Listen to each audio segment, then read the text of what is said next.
nangis kabeh. Kula niki melok ndonga tapi gak nangis. Aku rada mikir ya, aku pembimbing gak nangis gak pantes. Bismillahirrahmanirrahim. Assalamualaikum warahmatullahi wabarakatuh. Bismillahirrahmanirrahim. Alhamdulillahirabbil alamin. Allahumma shalli ala sayyidina Muhammadin abdika wa nabiyyika wa rasulika nabiyil ummi wa ala alihi wa sahbihi wa sallim tasliman bi qadri 'azamati dzatika fi kulli waqtin wa hin. Amma ba'du. Bapak Ibu para jamaah rahimakumullah, syukur alhamdulillah pagi ini kita bisa melanjutkan kajian kita setiap Sabtu ketiga. Mudah-mudahan disertai hidayah dan ridhonya Allah, dan kita semua senantiasa diberikan kesehatan, kekuatan iman lahir dan batin oleh Allah, sehingga muka-muka sakit istiqomah, dan kalau suatu saat nanti dipanggil oleh Allah, muka-muka dalam keadaan husnul khotimah ala hati niyyah wa likulli niyyatin sholihah wa li hajatina wa hajatikum lana wa lahumul fatihah. A'udzu billahi minasyaitonir rajim. Bismillahirrahmanirrahim. Alhamdulillahirabbil alamin arrahmanir rahim maliki yaumiddin iyyaka na'budu wa iyyaka nasta'in ihdinas siratal mustaqim siratal ladzina an'amta 'alaihim ghairil maghdubi 'alaihim waladdallin. Bapak Ibu yang kami hormati, sebelum kita membahas persoalan berbicara dalam sholat, tempo hari ada jamaah yang SMS saya terkait dengan hukum senam di halaman masjid. Sudah terlaksana nggak? Baik, jadi ini saya tegaskan kembali bahwa kalau kita lihat di dalam Quran dan hadis tidak ada dalil terkait dengan bagaimana senam. Karena pada zaman Nabi senam ini tidak ada, kan gitu ya. Nah, sesuatu itu dilarang dalam Islam, dilarang oleh Allah dan Rasulnya karena menimbulkan mudarat atau tidak ada manfaatnya.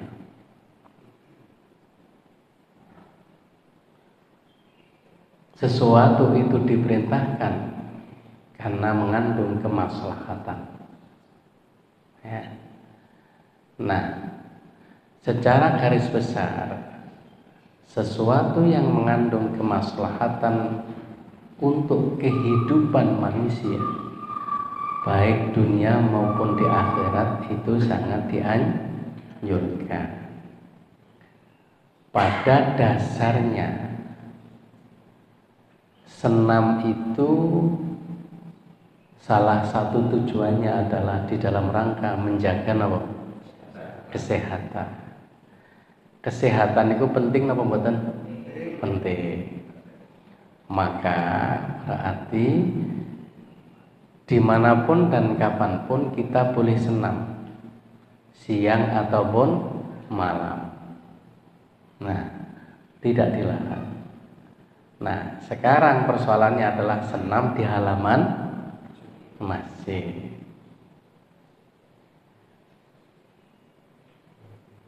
Ada sebuah standar yang umum begini. Ketika hukum itu diperbolehkan dan tidak menimbulkan masalah, tapi nanti kemudian dihadapkan kepada satu persoalan tradisi atau adat kebiasaan. Satu contoh, aurat kula jenengan antara laki dan perempuan berbeda. Kalau perempuan itu seluruh tubuh wajib ditutupi kecuali muka dan telapak tangan. Sementara aurat laki-laki hanya terbatas antara pusar dan salah satu syarat sholat adalah menutup aurat. Selama standar minimal menutup aurat itu sudah tertutupi, maka hukum sholatnya sah. Nah, cuma yang menjadi persoalan adalah ketika sholat di masjid, kemudian panjenengan juga punya baju, punya sarung, punya celana, tiba-tiba pakai anduk tok.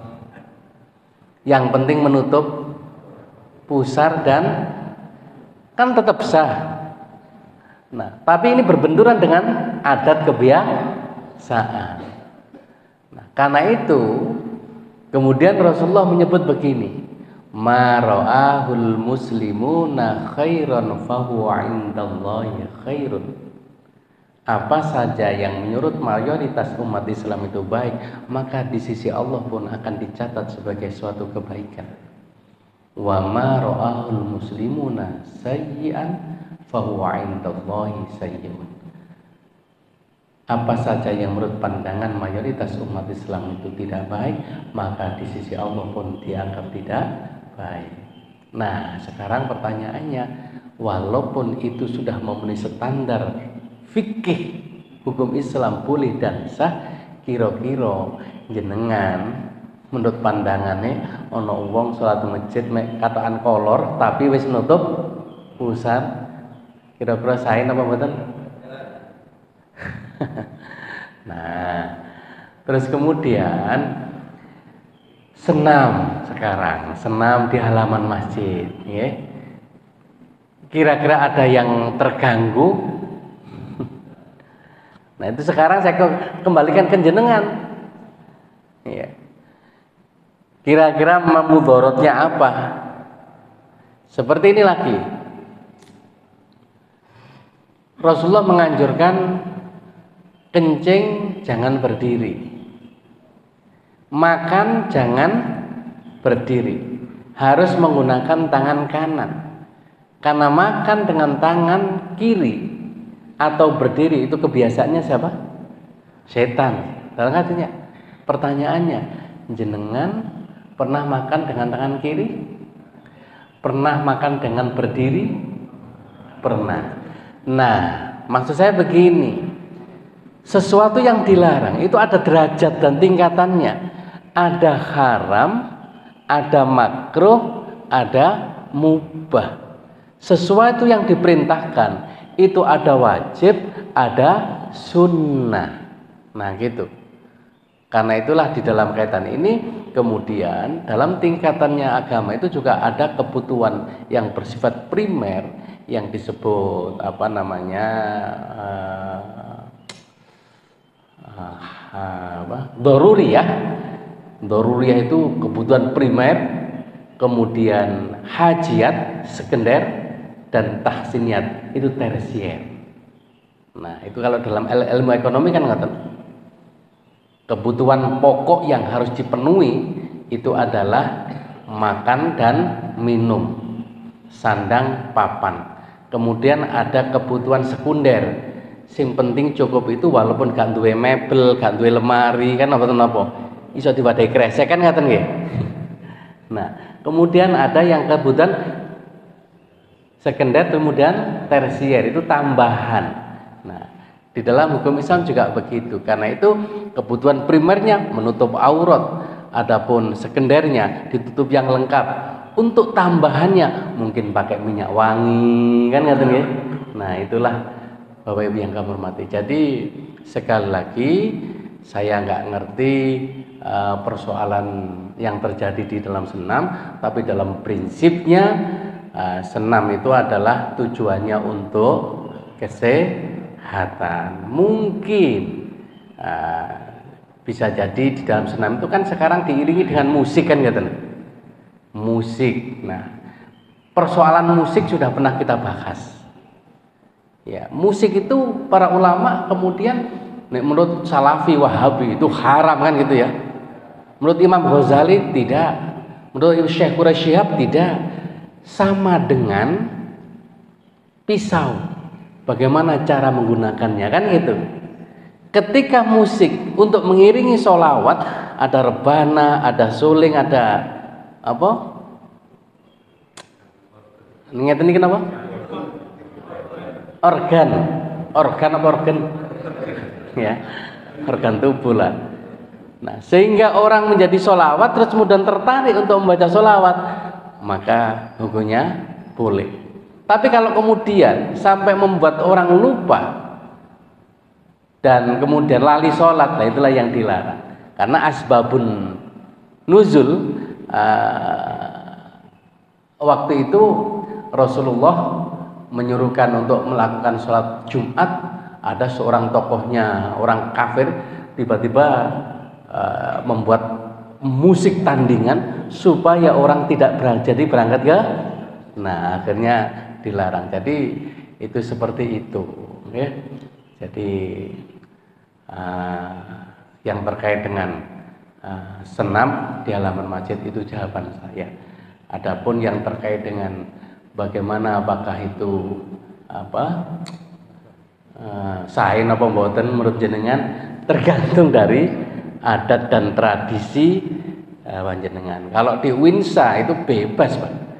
Jadi masjid gede, halaman ya luas, itu dibuat bukan hanya senam, macam-macam lah. Itu sekedar tambahan saya karena kemarin ada informasi seperti itu. Nah, Bapak Ibu yang kami hormati, hari ini saya ingin membicarakan terkait dengan berbicara dalam sholat. Mungkin panjangan tanya, lu kok sholat berbicara, Ustaz? Ini bukan hanya sekedar berbicara, tapi bisa jadi panjenengan secara refleks tiba-tiba ada orang bersin. Memang orang bersin itu oleh Rasulullah, ketika Anda mendengar orang bersin, maka ucapkanlah sebuah kalimat apa? Yarhamkallah, dan kemudian yang bersin membalas dengan yahdikumullah wa yuslihu balakum. Semoga engkau merahmati Allah, dan yang didoakan semoga engkau diberikan petunjuk oleh Allah. Nah, tapi itu dalam kondisi sholat. Atau mungkin panjenengan kayak kula ini kan habis kepleset badminton, sehingga kalau pas mau rukuk mau sujud itu cenut, walaupun gak muni cenut, ya. Tapi rasanya sakit lah. Di saat sholat tiba-tiba, aduh mbok, misalnya, aduh misalnya, mengadu dan seterusnya, itu kan berbicara namanya, ya, dan seterusnya. Maka di dalam satu hadis Rasulullah bersabda, sesungguhnya sholat itu tidaklah pantas disertai dengan percakapan manusia. Nah, walaupun tadi itu berzikir, kelihatannya yarhamkallah, yahdikumullah, tapi itu ada komunikasi antara orang dengan orang, maka kata Rasulullah tidak pantas. Ia tidak lain adalah tasbih, takbir, dan bacaan Al-Quran. Dalam sholat itu ya seharusnya itu yang diucapkan, antara tasbih, takbir, dan baca Al-Quran. Nah, ini ada persoalan sengaja berbicara dalam rangka memperbaiki sholat, ya. Bila imam lupa lalu makmum berkata Anda lupa, maka sholatnya batal menurut 3 mazhab. Tapi Malikiyah bicara untuk memperbaiki sholat tidak batal. Nah, baik imam atau makmum atau keduanya, dengan syarat satu, pembicaraannya tidak banyak menurut uruf atau adat yang menyebabkan berpalingnya dari sholat. Dua, imam tidak paham dengan kalimat subhanallah, misalnya Anda berdiri untuk rakaat kelima. Jadi Bapak Ibu yang kami hormati, selama ini yang kita pahami dalam rangka mengingatkan imam yang salah, misalnya sudah saatnya tahiyat akhir tiba-tiba masih berdiri, atau sebaliknya masih 3 rakaat tiba-tiba duduk dan kemudian tahiyat akhir, sehingga panjangan mengucapkan subhanallah. Kasus yang pernah saya alami itu ketika ngimami sholat Idul Fitri, ya, rakaat kedua mestinya harus takbir dulu sebelum Fatihah.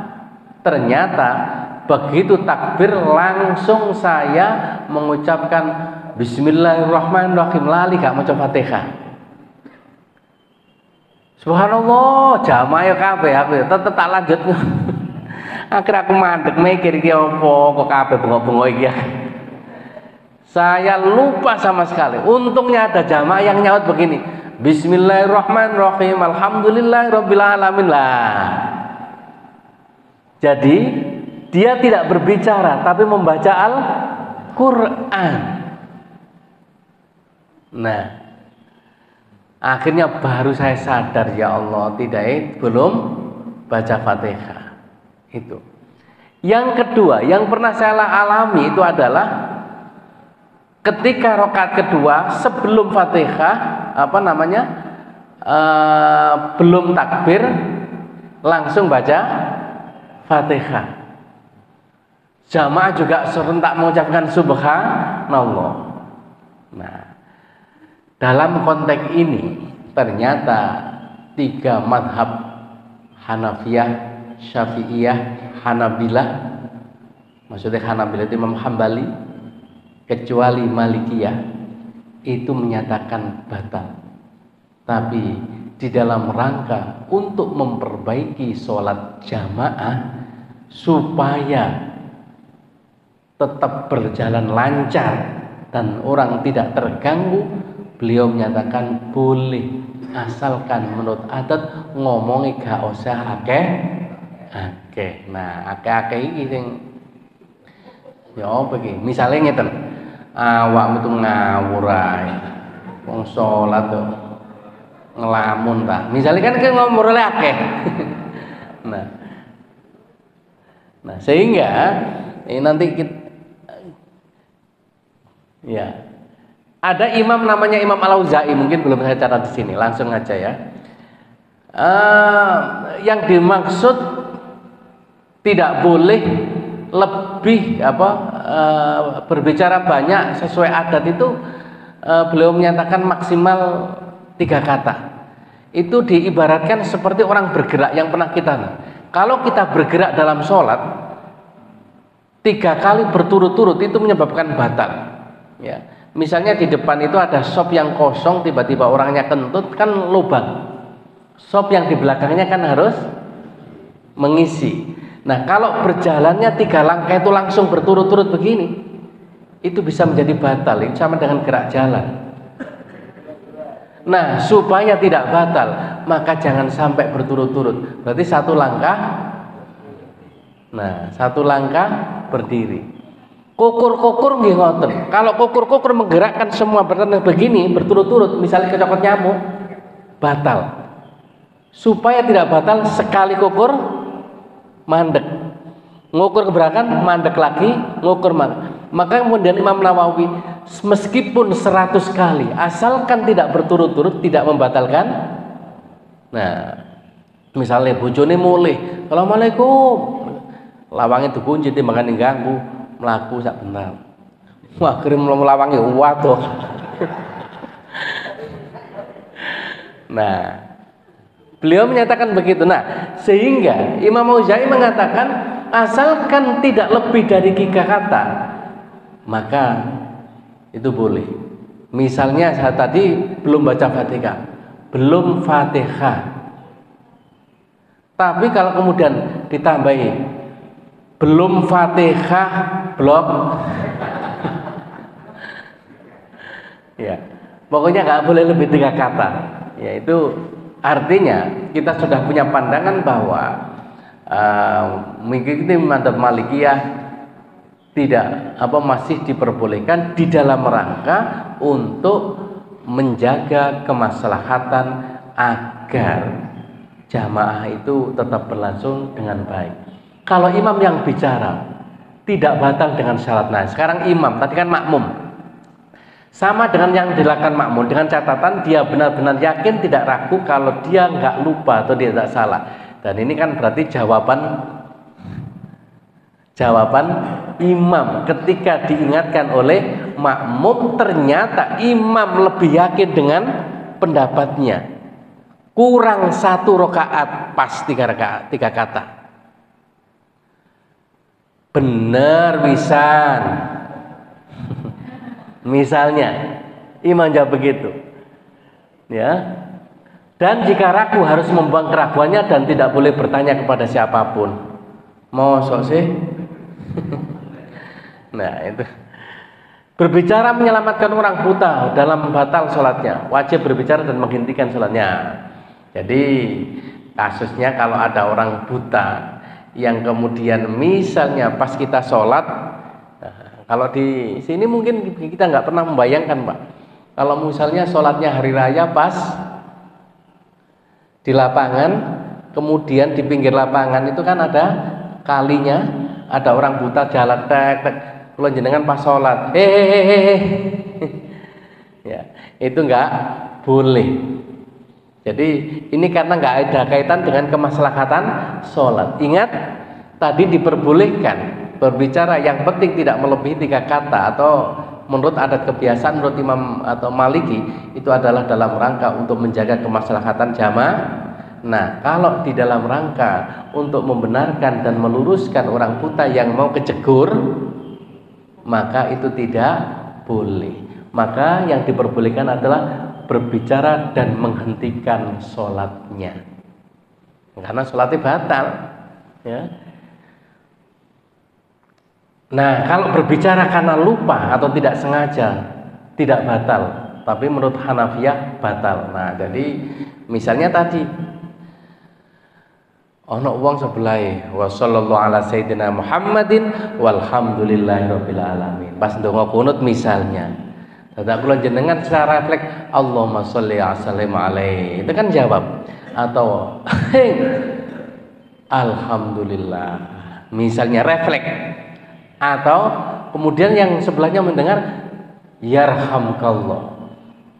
Nah, asalkan itu karena lupa dan tidak sengaja menurut mazhab Malikiyah tidak batal, tapi karena menurut Hanafiyah itu menjadi batal. Nah berdehem dapat membatalkan sholat jika tanpa sebab. Kalau lapo-lapo hahe dehem kan. Tapi jika untuk memperbaiki makhraj atau karena serak tidak batal, karena memang tenggorokannya lagi sakit atau batuk ya, atau karena memang pas membaca ayat waktu ngimami dilalah serak terus kemudian diulang kembali di dalam rangka memperbaiki bacaannya, boleh. Gak enak terus diulang kembali, atau karena memang kondisi sakit. Tapi kalau tidak ada sebab tiba-tiba dehem itu batal. Mengeluh dalam sholat seperti tadi saya katakan, sakit boyok kumat, aduh misalnya atau sampai menangis dan seterusnya, dapat membatalkan sholat kecuali karena sakit dan takut kepada Allah. Jadi kalau jenengan pas sholat nangis ngublu dalam rangka, kan seringkali kan di Masjidil Haram ya, waktu doa saat baca kunut waktu 15 hari Ramadan itu sampai nangis ngublu. Kadang-kadang Syekh Sudes itu menghentikan karena tangisannya. Nah, tapi kalau nangis karena sakit dengkule kula wau nggih, atau sakit karena boyok, nah itu tidak boleh. Karena yang diperbolehkan adalah nangis karena takut kepada Allah. Itu. Cuma ternyata nangis dalam sholat, dalam doa itu kalau tidak karena hatinya halus itu nggak bisa dibuat-buat Pak. Saya pernah mimpin jamaah umroh, mimpin jamaah haji tawaf. Jamaah mungkin karena belum pernah haji atau umroh, begitu tawaf pertama ketika kita haji tamattu kan langsung tawaf ya. Atau kalau haji ifrad tawafnya tawaf kudum, wabeh mari tawaf, kemudian saya suruh doa di multazam, sholat sunat, selesai tawaf, nangis kabeh. Kula niki melok ndonga tapi gak nangis. Aku rada mikir ya, aku pembimbing gak nangis gak pantas. Tapi tak tangis-tangisno ya gak iso. Allahumma ya Allah, ngoten nggih mboten saged. Jare malaikat arek kita gedhe kan.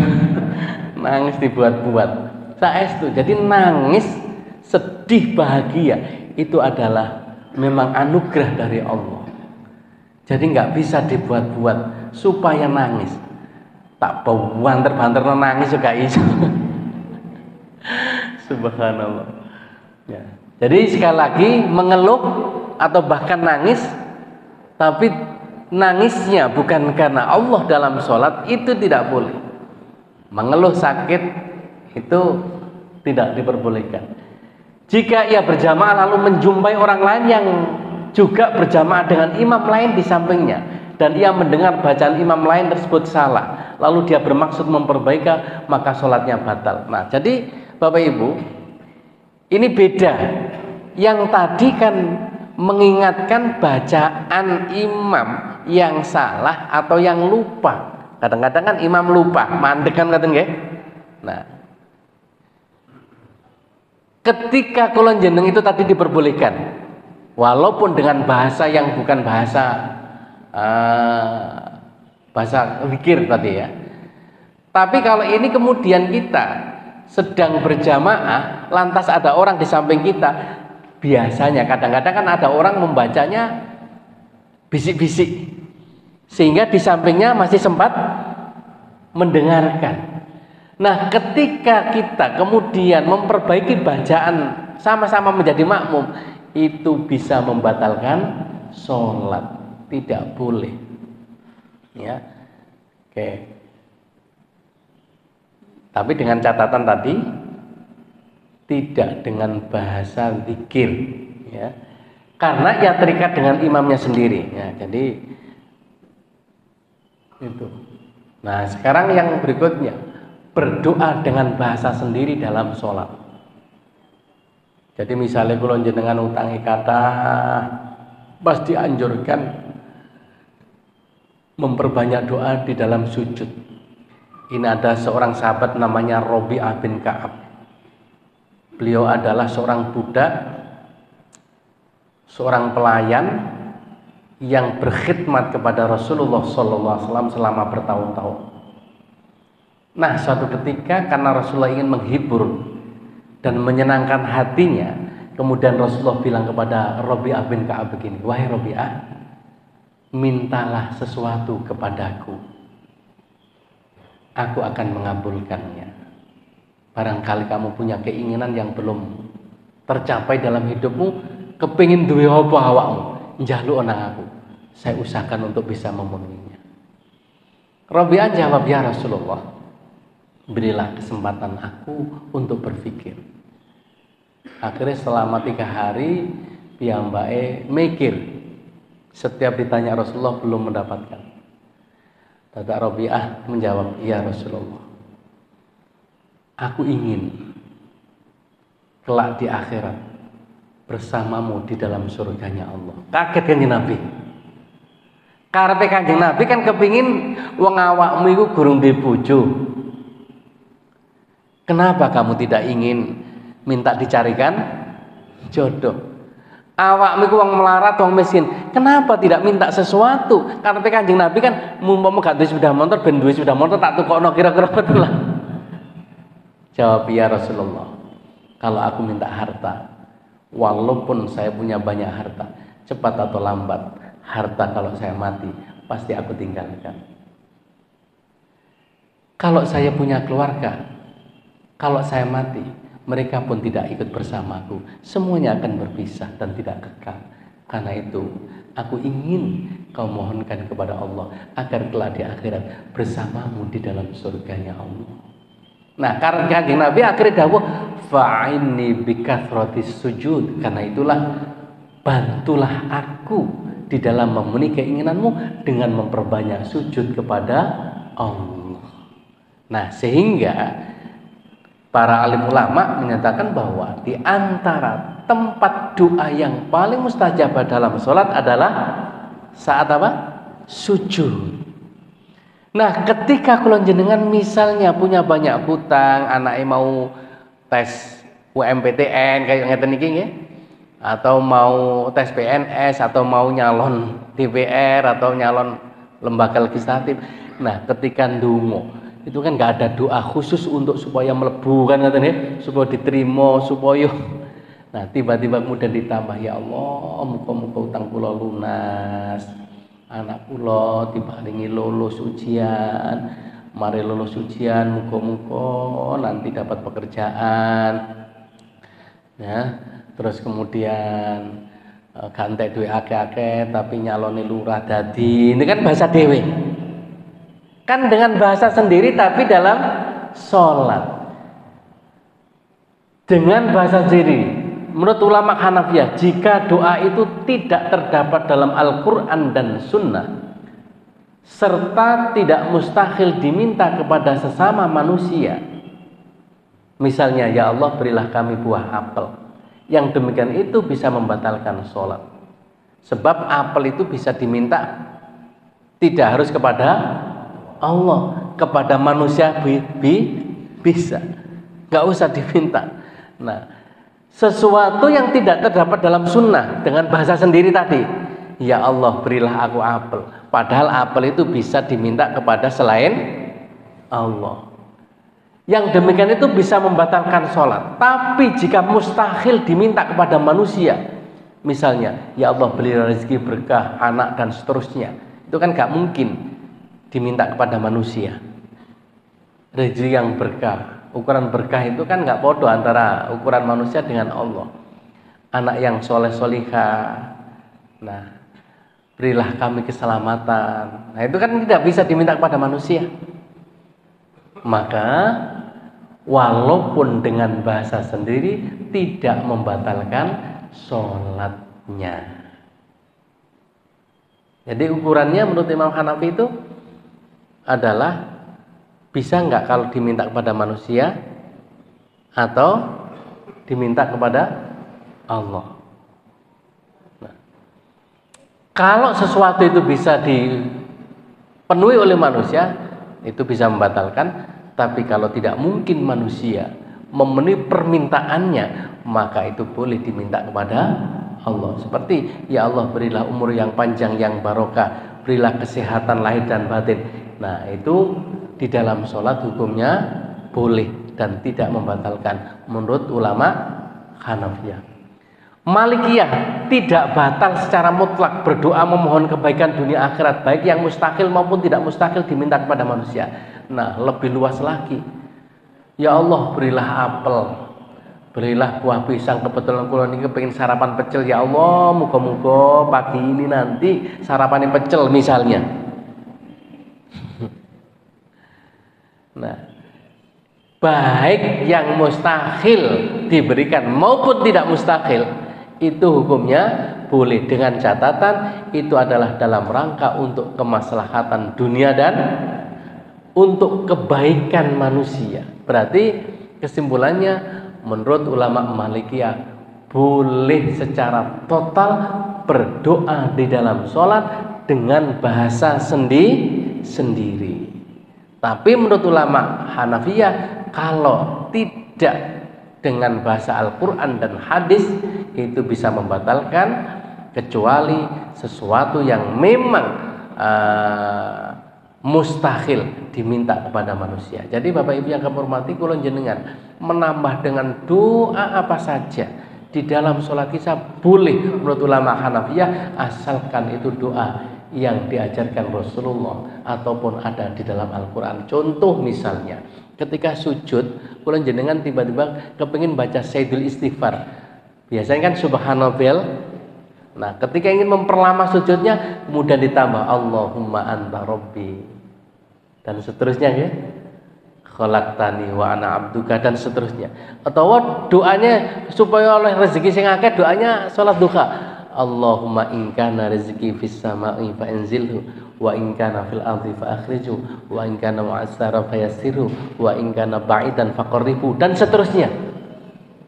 Karena itu juga doa-doa yang diajarkan Rasulullah menjadi akhirnya sujudnya lama sekali.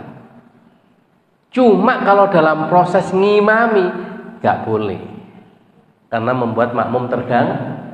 Itu kalau sholat Oke. Syafi'iyah sekarang. Doa yang bisa membatalkan sholat adalah meminta sesuatu yang haram atau yang mustahil atau yang tergantung pada sesuatu. Maka selain tadi boleh untuk kebaikan dunia akhirat asal tidak menggunakan dhamir mukhatab, kata ganti orang kedua. Misalnya yarhamukallah, menjawab bersin. Nah, sholat. Jadi sekali lagi menjawab bersin menurut ulama Syafi'iyah atau Imam Hanaf Syafi'i menjadi batal. Jadi Imam Syafi'i juga membolehkan ternyata Bapak Ibu, ya, asalkan tidak meminta sesuatu yang haram, ya, atau sesuatu yang mustahil. Kalau mustahil begini, ya Allah berilah kami sayap supaya bisa umroh haji nggak usah bayar ya Allah misalnya. Bisa terbang ke Mekah Madinah sewaktu-waktu. Nah itu kan mustahil itu, kan nggak mungkin.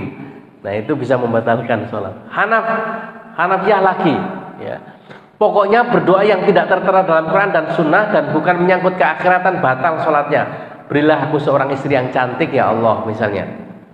Nah, menurut beliau itu tidak boleh dan bisa membatalkan sholat. Intinya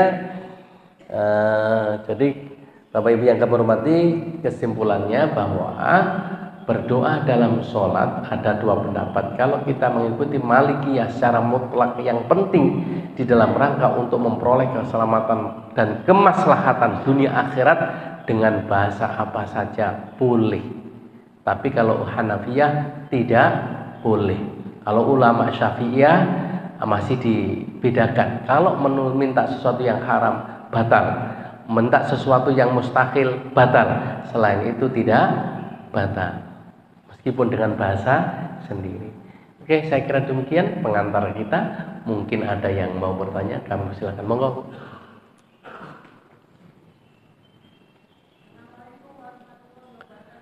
Waalaikumsalam, saya nunggu mic Bu.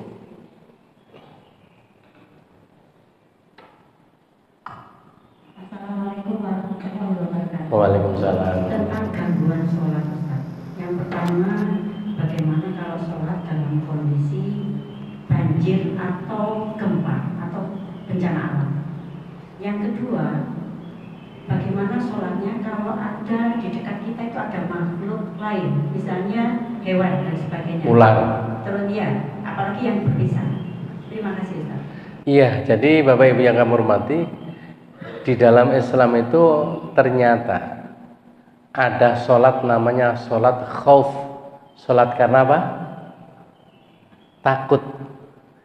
Pada dasarnya sholat khauf ini dilakukan Rasulullah ketika perang menghadapi orang kafir. Jadi sholatnya mboten prei Pak ternyata.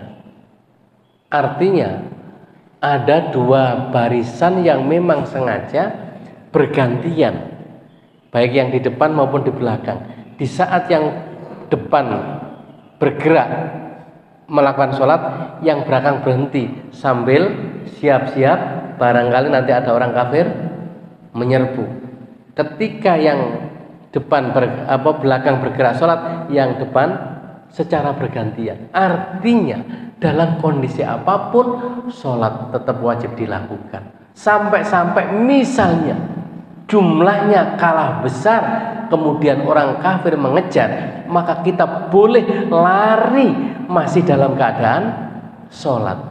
Dan sholatnya khusus untuk sholat khauf tidak membatalkan meskipun bergeraknya secara berturut-turut. Nah, dalam kenyataannya kita bisa jadi sholat khauf takut bukan karena perang, karena nggak ada musuh. Tiba-tiba mau rukuk sujud, lu ono ular kobra nang ngarepe. Nah, dalam kondisi membatalkan sholat tidak boleh, hukumnya haram. Karena itu, ini kan dalam rangka takut karena ada ular. Nah, kula jenengan harus berpindah atau bergerak mencari tempat yang aman. Dadak ular yang ngejar. Boleh naik meja. Nah, dadak ular munggah maneh, anjlok boleh. Dadak ngejar terus, jadi berjalan terus. Ketika kita dalam menghindar sholat, nggak usah dibatalkan sholatnya, maka boleh dan sah. Ya, itu dalam rangka namanya sholat khauf, sebab kalau tidak bergerak dan tidak pindah itu membahayakan jiwa. Kalau Rasulullah tadi menghadapi bedil atau pedangnya musuh, kita menghadapi bisanya ular dan sama-sama mematikan. Karena itu sholat khauf adalah sholat yang boleh bergerak dan boleh jalan-jalan di dalam rangka menghindari bahaya. Nah, misalnya banjir bandang, tsunami, melayu, nggak apa-apa, tidak batal sholatnya. Nah, sehingga kasus di YouTube itu kan waktu di NTB ada pas ngimami sholat tiba-tiba bergerak, jamaah wis lari. Nah, imamnya masih dilanjutkan, akhirnya begitu semua jamaah entek langsung melayu pisan. Oh, bahaya itu kalau sampai terus di situ. Nah, itu andai kata tidak membatalkan sholat sambil lari, boleh mencari tempat yang aman. Tapi nek gempa yo kangelan kan golek aman. Nggih. Ngarep ternyata ngarep yo temboke dhuwur-dhuwur wis melayu pisan sing adoh. Ya. Jadi artinya dalam kondisi seperti ini kalau panjenengan sholat sebenarnya boleh tidak membatalkan sholat. Tapi kan dalam kondisi itu kan seru wame, ayo melayu kan ngoten nisan ya. Nah, karena sudah berbicara dalam sholat, maka kemudian menjadi batal sholatnya karena ada pembicaraan yang dilakukan dengan sengaja untuk memberikan komando supaya lari tadi. Ngoten Bu. Ya itu. Jadi ada lagi? Iya Pak.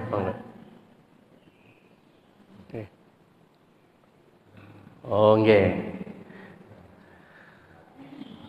Assalamualaikum warahmatullahi wabarakatuh. Waalaikumsalam. Yang akan saya tanyakan adalah kembali kepada tadi bahwa ketika dalam sholat kita boleh berdoa dan berdoa tidak hanya waktu sujud saja Ustaz, tapi di dalam gerakan yang lain bolehkah itu kita kerjakan berdoa dengan bahasa kita sendiri sesuai dengan tuntutan di dalam sholat? Atau terima kasih. Assalamualaikum. Ya. Jadi yang sering kali kita lakukan biasanya kan sujud. Tapi andai kata setiap habis maca Fatihah, kemudian maca surat doa juga boleh. Habis rukuk juga boleh. Karena dalam prinsipnya sholat itu kan isinya doa. Maka pengertian sholat secara bahasa itu adalah doa. Ya. Jadi sekali lagi hukumnya boleh berdoa kapan saja setiap gerakan yang kita lakukan dalam sholat. Ya, sekali lagi Bapak Ibu, kalau kita mengikuti pendapat ulama Malikiyah, selama doa kita adalah di dalam rangka untuk keselamatan dan kemaslahatan dunia akhirat, meskipun dengan bahasa sendiri hukumnya boleh. Tapi menurut ulama Hanafiyah, kalau itu dalam sholat, nah doa yang kita baca itu tidak ada di dalam Al-Quran dan hadis, maka hukumnya batal.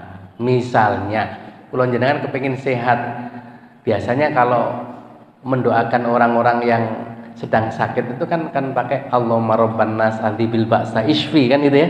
Anta syafi la syifa illa syifa'uka syifa'an la yughadiru saqaman wala alaman birahmatika ya arhamar rahimin.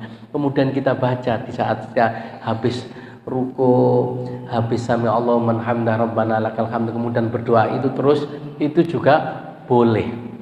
Karena itu ada tuntunannya dari Rasulullah. Misalnya itu nggak hafal, kemudian ya Allah, anak kula saiki sedang sakit, muga-muga panjenengan paringi sembuh ya Allah. Boleh. Ya. Boleh. Menurut ulama siapa tadi? Mali.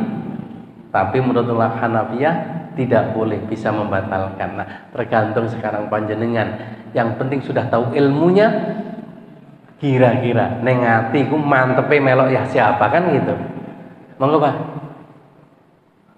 Nggih. Assalamualaikum warahmatullahi wabarakatuh. Waalaikumsalam warahmatullahi wabarakatuh. Iya, ini Ustaz, ya mungkin ini di dalam sholat bukan sholat. masalah salaman. Menjelang sholat itu kan banyak mungkin sudah datang duluan, tapi menjelang sholat sedang berzikir apa-apa tentu ada yang datang salaman. Juga kadang-kadang sehabis sholat, begitu habis sholat tuh salaman. Padahal itu sudah konsentrasi itu bagaimana sebaiknya? Iya. Hukumnya mungkin ada tuntunan Iya. Jadi Bapak Ibu yang hormati, kalau pakai tuntunannya, yang melarang sholat hadisnya juga nggak ada, yang memerintahkan habis salam sebelum yang melarang salaman sebelum atau sesudah sholat juga nggak ada, yang memerintahkan juga nggak ada. Nah, kalau hadis yang secara umum kan begini, ma min muslimin yaltaqiyani fayatasafahani ghufira lahu min qabli ayyatafarraqu. Apabila ada orang muslim bertemu kemudian berjabatan tangan, maka dosanya akan diampuni Allah rontok sebelum berpisah, sebelum melepaskan.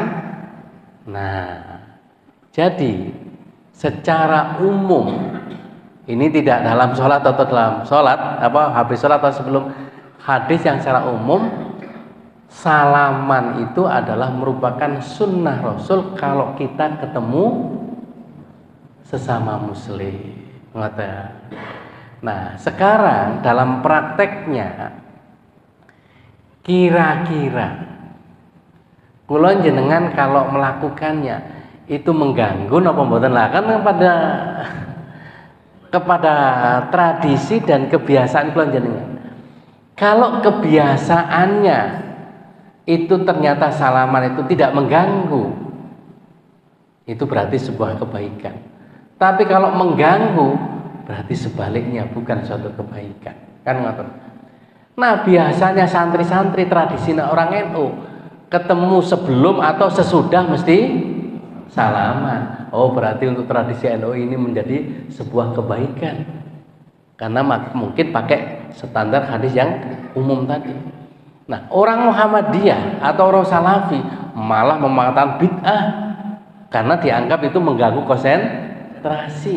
Karena itu dalam konteks ini mari kita kembalikan kepada lingkungan tradisi di mana jabatan tangan itu menjadi kebiasaan atau tidak.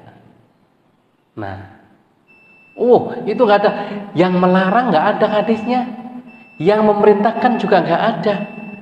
Nah, jadi itu sama dengan apakah ketika habis sholat boleh menyalakan HP? Misalnya jenengan ono SMS atau bel pas sholat, kan ganggu nanti kan menjadi batal. Tapi kemudian mari salam, terus kemudian menyalakan HP, ngebel koncone, kantuk napa mboten? Kalau itu boleh, kenapa salaman aja nggak boleh? Nah kan sama seperti itu.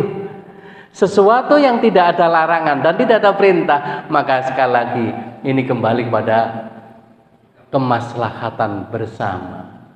Bagi orang yang kemudian wis konsentrasi, ya sampean kok sing biasa salaman ya kudu ndelok-ndelok. Ini kira-kira ganggu napa mboten kan ngono. Dan gak usah ditanya, sampean aku salaman ganggu man, ya tambah ngilang konsentrasi, gak usah ditakoni. Didelok kebiasaannya. Kalau memang kebiasaannya begitu sholat langsung metiting ini dan gak salaman, ya jangan ditawani salaman. Wis meneng disenggol pisan. Nah, karpe kan kepingin salaman api. Mungkin motivasinya kepingin mendapatkan pahala supaya berguguran dosa-dosanya. Nah, kalau itu nanti nungguin wis mari, wong dia lagi metiti, wong disenggol aja gak gelem kan gitu. Ojo dipeksa. Lah posnya gak gelem kemudian tangannya dijawabut pisan. Nah, berarti lihat situasi dan kondisi. Karena itu taghayyul ahkam bi taghayyul azminah wal amkinah.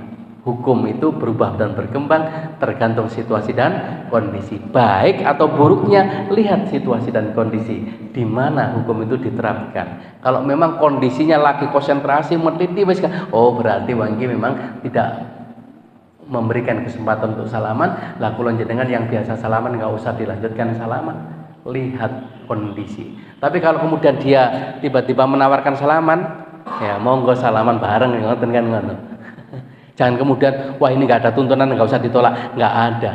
Yang melarang maupun memerintahkan yang terkait sebelum dan sesudah sholat sama-sama tidak ada. Oke, monggo. Nggih. Wah, oke. Ikut dhisik to niku guys gantian.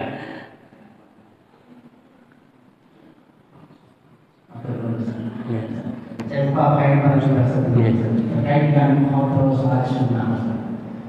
Kalau boleh bagaimana cara melakukannya? Pokoknya kita tadi terlambat sholat subuh jamaah, kemudian langsung datang dengan masbuk, kemudian lupa perlu melakukan sholat qobliyah subuh. Apakah boleh itu dilakukan di tempat lain? Terima kasih. Iya. Nanti jenengan tek di Google langsung ketemu hadisnya, Pak. Hukum qadha sholat sunat atau hadis Nabi terkait dengan qadha salat sunat akan muncul. Jadi Bapak Ibu, ternyata Rasulullah juga menganjurkan ketika kita salat sunnah kemudian sesuatu hal yang tidak memungkinkan untuk dilakukan, maka boleh diqadha. Misalnya tadi terlambat, kita pas arepe pipis dadak kemudian kebelet sak BAB ini kemudian bedegelen pisan suwe gak metu-metu sampai akhirnya ketinggalan, langsung mulai kita begitu masuk wis gak, maka boleh kita sholat qadha. Nah, jadi sholat qadha-nya ini tidak terbatas waktunya, kapan saja, yang penting kita longgar. Seperti saya tadi datang sini kan sudah tarhim, akhirnya saya langsung sholat tahiyat masjid. Kemudian sudah mendekati hampir selesai, langsung saya sholat witir. Nah, berarti saya sudah tidak menangis sholat tahajud. Akhirnya sebelum, kan ada jeda 7 menit tadi, habis adzan, saya langsung sholat sunat tahajud qadhaan lillahi ta'ala. Karena tadi saya ini sudah niat tahajud, ternyata karena perjalanan dan kemudian kamar mandi, akhirnya dengan waktu yang singkat itu tidak sempat melakukan tahajud. Nah, para ulama juga semuanya membolehkan, karena berdasarkan satu hadis Nabi yang menganjurkan sholat sunat qadha bagi yang memang ada halangan. Cuma para ulama mengatakan itu kalau memang tidak bisa dilakukan sewaktu-waktu dan terbatas waktunya. Tapi kalau tidak terbatas waktunya, seperti sholat tahiyatul masjid, jangan maunya sholat tahiyatul masjid ternyata sudah kedahuluan iqomah. Karena sholat sunat tahiyat ini bisa dilakukan kapan saja. Setiap kulon jenengan masuk, maka tidak ada qadha untuk sholat tahiyatul masjid, karena waktunya tidak terbatas. Tapi kalau muwaqqatan, waktunya yang sudah terbatas, seperti qobliyah itu kan terbatas mengikuti dan mengiringi sholat fardu. Kalau sholat fardunya sudah dikerjakan, maka tidak ada lagi qobliyah kan gitu. Dilalah kula jenengan terlambat, maka boleh untuk qadha sholat qobliyah setelah sholat wajibnya. Misalnya begitu ini tadi qobliyahnya kan hilang, maka ya boleh setelah sholat subuhnya. Tapi karena ini waktu subuh dan tidak boleh melakukan sholat sunat setelahnya kecuali sudah syuruk. Kok syuruk sih? Isyraq itu muncul atau tuluk sudah terbit, maka kita menunggu waktunya, tidak tahrim, tidak dilarang. Ya, berarti habis subuh boleh, tapi dengan catatan sudah mancing waktu duha. Ngoten lagi. Ya. Nah, ini antri Bu ternyata. Ya. Waalaikumsalam. berbicara dalam sholat, pada saat kita sebagai makmum, bagaimana hukumnya mengeraskan suara pada saat kita sebagai makmum, ya mungkin ini bisa mengganggu sesama makmum. Terima kasih. Iya, jelas. Jadi walaupun sebenarnya sholatnya tidak sampai batal dan tidak sampai kemudian menyebabkan haram, tapi ada larangan itu sifatnya makruh, bisa mengurangi pahalanya sholat karena mengganggu tetangga sebelah sehingga menjadi tidak khusyuk, kan gitu. Karena itu yang diperbolehkan untuk mengeraskan bacaan ketika sholat jamaah hanya imam, ya. Makmum cukup mendengarkan atau membaca dengan sirri, hanya dia dan Allah yang mendengarkan, ya. Kalau memang bacaannya dia itu keras kemudian mengganggu sebelahnya, yaitu walaupun tidak sampai haram dan membatalkan, tapi minimal makruh. Makruh itu apa? Sebaiknya ya dilakukan sesuai dengan anjuran sirri, tapi kalau dilakukan tidak mendapatkan pahala, malah bisa mengurangi pahala. Ngoten. Nggih, monggo, Pak. Assalamualaikum warahmatullahi wabarakatuh. Salam. Yang saya tanyakan ini Ustaz, apakah kita dalam mengikuti imam, maksudnya ashab itu boleh campur-campur ada satu aja gitu? Wah, iya. Ya, yang pertama. Yang kedua, dalam doa dalam sholat, apakah kita ucapkan atau dalam hati?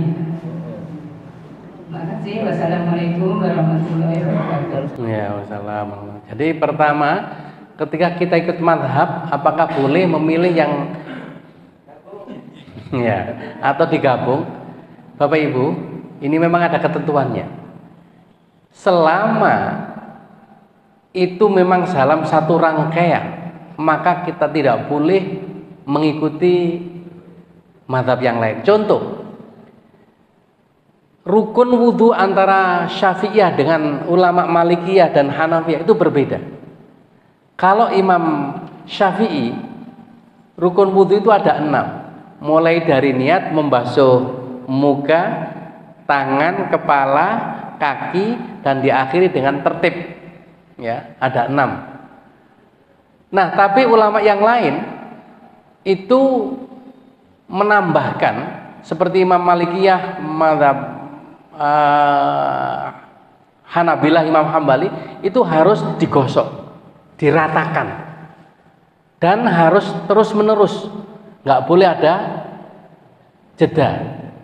Jadi kalau jenengan misalnya wudhu di sini kerane macet, terus ngenteni diisi dhisik, maka itu berarti tidak terus wudhunya harus diulang.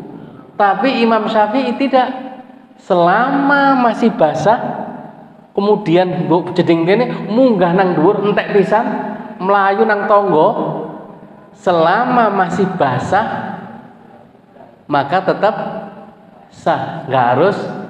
Nah, ini kan beda. Karena itu Imam Syafi'i juga di dalam rangka batalnya sentuhan kulit laki perempuan itu batal, tapi ulama Malikiyah dan yang lain tidak membahas. Nah, ketika panjangan wudhunya ikut Syafi'i, ternyata begitu disentuh suaminya, loh kenapa gak wudhu mah? Malas wudhu maneh, ikut imam lain aja lah. Itu tidak boleh, karena tadi wudhunya ikut imam. Kalau imam yang lain, kalau membasuh kepala itu hanya Imam Syafi'i cuma hanya minimal 3 helai, tapi yang lain. Nah, jadi sekali lagi ketika panjenengan wudhunya cuma dicari ini, ternyata begitu batal ikut imam lain, itu tetap gak boleh itu. Jadi wudhunya ikut Imam Syafi'i, batalnya harus ikut Imam Syafi'i maksud saya. Kalau panjenengan ingin tidak sentuhan laki perempuan termasuk suami istri nggak batal, wudhunya harus ikut imam ya. Jadi mulai dari muka sampai terakhir digosok terus. Nah, ininya nggak ada diginikan, tapi ketika Nah, ngoten. Dan ketika membasuh kepala harus, maka dalam konteks ini panjenengan batal sudah tidak. Nah, gitu. Jadi kalau pulau di rumah ini pas arpe turu pakai ikut Imam Hanafi, Imam Malik apa? Maliki. Karena kita kan mesti turu bareng kan ngoten nggih. Supaya enggak batal. Karena yang membatalkan itu hanya melakukan hubungan suami istri. Tapi Imam Syafi'i tidak. Sehingga kalau jenengan ketika nanti umroh atau haji, maka pindah mazhab sekaligus wudunya juga harus. Nah, yang biasanya cuma 3 helai cukup, maka harus semuanya dan harus terus menerus dan kemudian digosok diratakan tadi. Baru sentuhan suami istri dan salaman dengan yang lain tidak sehingga tawaf pun walaupun kedesek wong laki perempuan mepet dari sini misalnya itu tidak membatalkan karena kita wudunya sudah ikut imam selain Syafi'i. Ngoten. Jadi kalau punya ilmunya itu enak. Nah, atau bisa jadi begini. Tadi seperti subuh kan enggak kunut. Jenengan boleh ikut siapa saja. Kalau ulama Syafi'iyah kunut, ulama yang lain tidak kunut. Ngoten. Itu bebas boleh, ya. Asalkan tidak dalam satu qadhiyah, dalam satu kerangka atau satu rangkaian. Itu. Yang kedua, doa dalam sholat sebaiknya dalam hati atau bagi panjenengan yang ikut mazhab Hanafi tidak membolehkan doa selain bahasa Al-Quran maupun hadis atau berdasarkan tuntunan Rasulullah, maka kalau ingin berdoa dengan bahasa sendiri dengan supaya tidak batal sholatnya di dalam hati. Tapi kalau panjenengan sudah meyakini ikut Imam Maliki, maka boleh diucapkan. Yang penting minta kepada Allah untuk kemaslahatan dunia akhirat. Yang kita minta adalah kebaikan dunia akhirat. Seperti tadi, supaya anak wong soleh solihah, supaya anak lulus ujian, supaya dapat oleh pekerjaan, oleh jodoh. Itu kan untuk kemaslahatan dunia akhirat.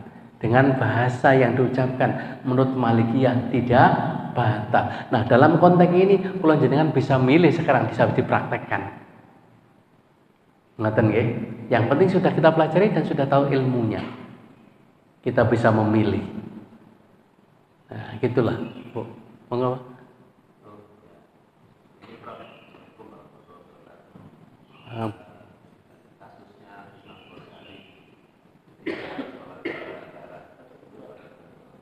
Iya, jadi Imam Ghazali itu punya adik.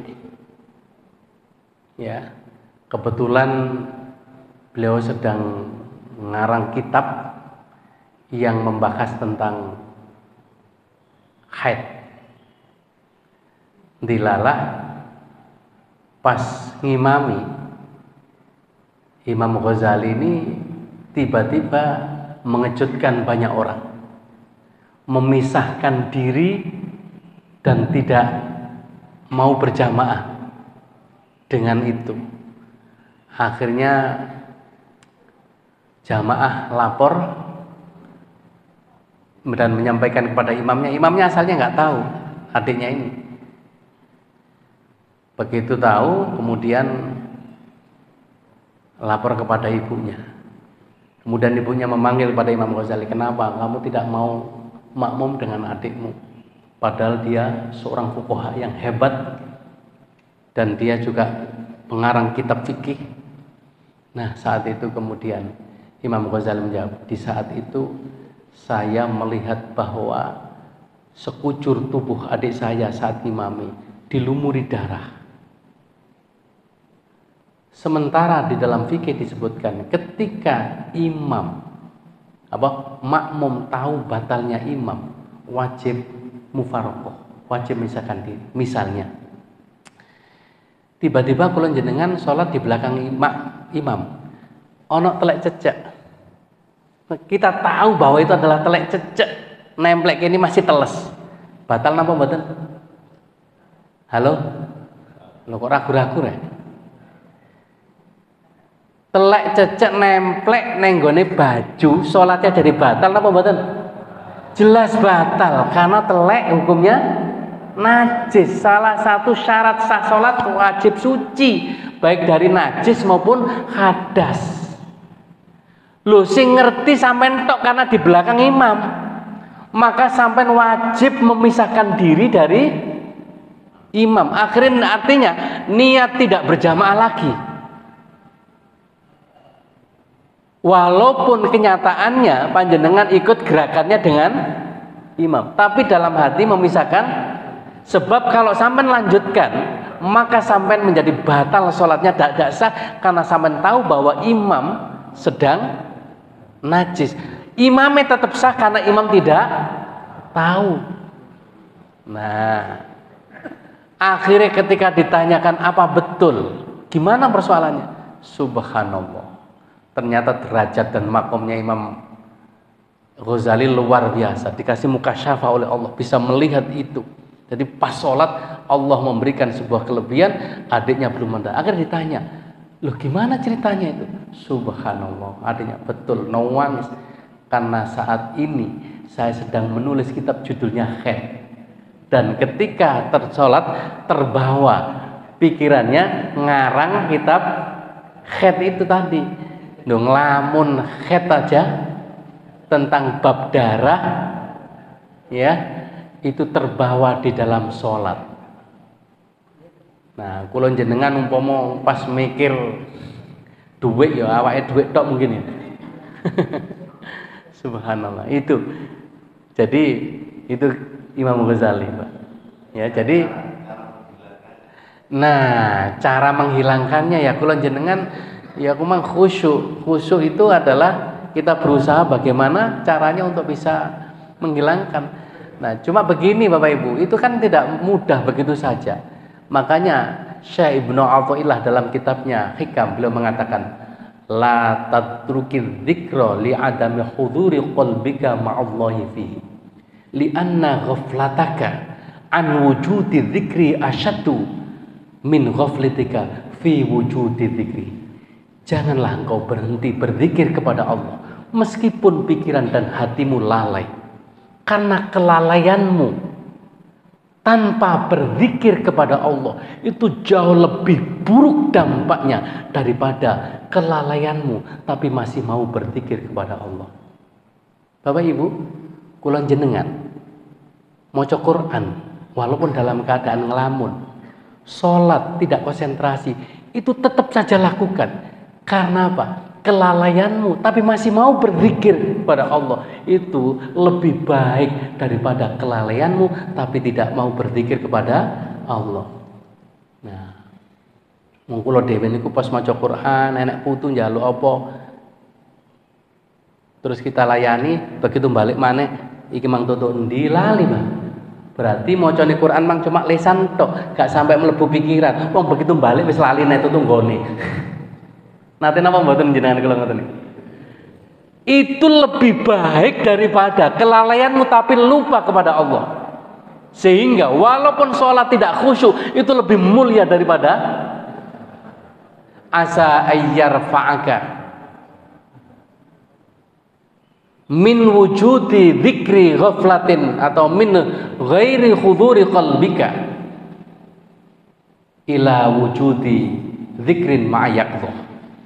Siapa tahu, nah Allah menjadikan atau mengangkat zikirmu dari zikir yang bersifat lalai kemudian menjadi zikir yang bersifat sadar dan terjaga.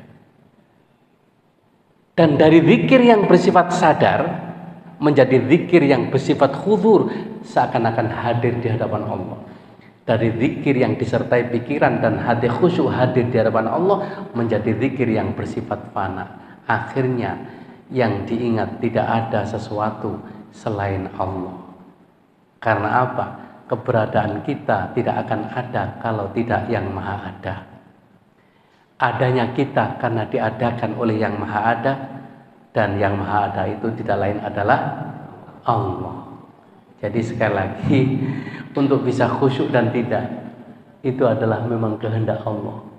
Nggak bisa kita upayakan supaya khusyuk, wong di khusyuk-khusyuknya malah ketok kabeh. Nisa itu Allahu Akbar, galai dompet gak ketemu, wis dieling-eling Allahu Akbar, ya mata malah jelas. Ya, jadi itu nggak bisa dipaksakan. Seperti tadi loh Pak, orang nangis itu kalau nggak memang dikasih oleh Allah hati yang lembut, gak iso nangis Pak. Kalau nggak sampai izin mau pembimbing gak nangis gak pantas, akhirnya tak tuangis tangis tuh gak iso nangis. Ya sama dengan itu, nggak bisa direkayasa. Allah yang nanti akan menghadirkan, yang penting kula jenengan sing penting wis nglakoni. Saya kira demikian Bapak Ibu. Mudah-mudahan sampai jam 6, Masya Allah, luar biasa. Pertanyaannya gak henti. Mudah-mudahan sarapannya gak dingin ini ya. Dan nanti mudah-mudahan kita semua bisa istiqomah, amin ya rabbal alamin. Allahumma sholli ala sayyidina Muhammad walhamdulillahi alamin. Rabbana atina fid dunya hasanah fil akhirati hasanah wa qina adzabannar wa adkhilnal jannata ma'al abrari ya aziz ya ghafar ya rabbal alamin. Wa sallallahu ala sayyidina Muhammad walhamdulillahi rabbil alamin. Assalamualaikum warahmatullahi wabarakatuh. Subhanakallahumma wa bihamdika asyhadu an la ilaha illa anta astaghfiruka wa atubu ilaik. Sallallahu ala Muhammad. Aduh.